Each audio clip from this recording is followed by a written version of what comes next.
देखो last time discuss किया था कि आइंस्टाइन की फोटो इलेक्ट्रिक इक्वेशन आई।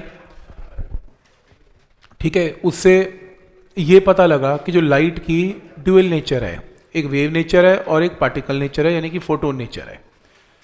तो टॉपिक का नाम है ड्यूअल नेचर ऑफ रेडिएशन, जिसके अंदर आगे डी ब्रॉगली साइंटिस्ट आया। इसने आइंस्टाइन के रिजल्ट को पढ़ा और फाइनली इसने क्या किया, इसने कहा कि अगर लाइट की दो नेचर है तो उसी तरीके से जो मूविंग मैटर है, चाहे वो इलेक्ट्रॉन है, चाहे प्रोटॉन है, चाहे न्यूट्रॉन है, इनकी भी दो नेचर है। पार्टिकल नेचर तो है ही है, इनकी वेव नेचर भी हो सकती है। तो इसलिए ड्यूअल नेचर ऑफ मैटर से जो पार्टिकल मूव करता है और वो वेव नेचर शो करता है, तो उस वेव को डी ब्रॉगली की वेव्स बोलते हैं। उल्टा काम हुआ, लाइट वेव पहले इंट्रोड्यूस की गई, पार्टिकल बाद में। हाँ, पार्टिकल का पता तो बाद में पता लगा, लाइट की पार्टिकल नेचर है।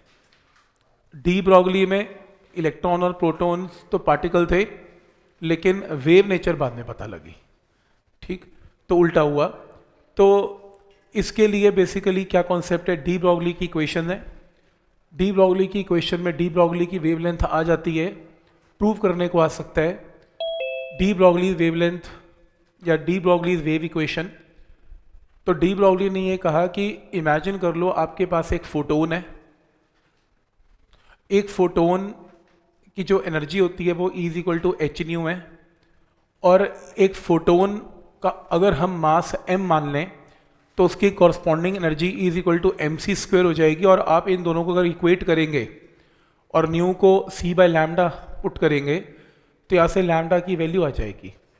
Mass into velocity of photon is momentum of photon. तो लैम्डा फोटोन का क्या बनेगा, h/p। ये पूरी थ्योरी किसके लिए बनी, फोटोन के लिए।